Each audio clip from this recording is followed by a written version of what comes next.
Well, this morning it was a fantastic session. There were 5 myeloma experts. Johan Martinez was co-chairing with me, and we had real experts and who are leading investigators and leading authors in major papers, such as Marie Matthews, Mohamed Mohti, Rob, and Herman Einzele.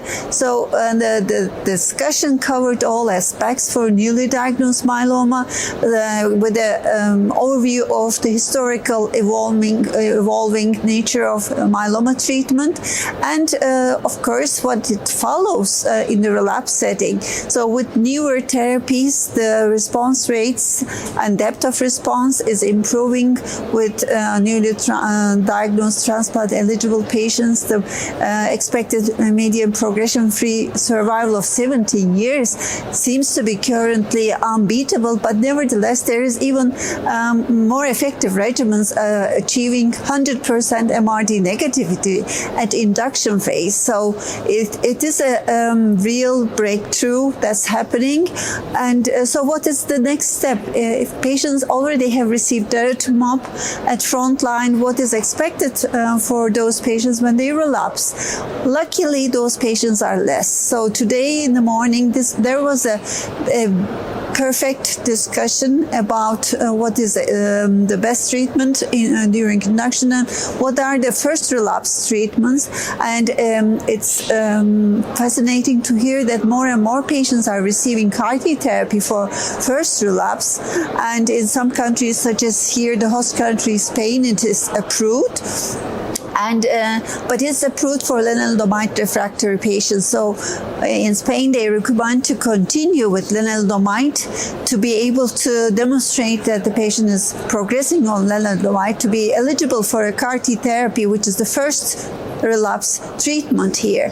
But on the other hand, not all countries are lucky in that perspective. And the question comes up, should we transplant patients in relapse?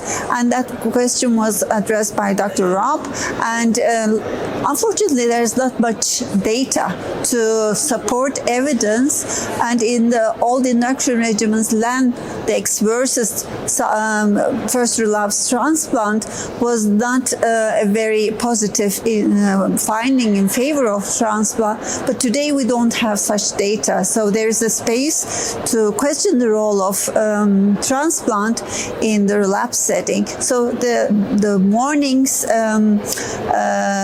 session on the overall all the aspects of myeloma was covered very deeply and extensively.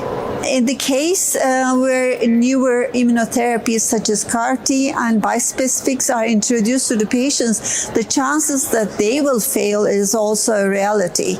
And in that setting, Dr. Einzele, he described the potentials of salvage treatments to follow when one immunotherapy fails, either to give a subsequent CAR-T therapy or bispecific, or how to really make it a precise, personalized treatment by looking at and measuring the target levels and such as quantification of BCMA loss or presence of GPRCD. So change of the target is one approach, one political way to go, but on the other hand, it can be more scientific with more evidence-based approaches.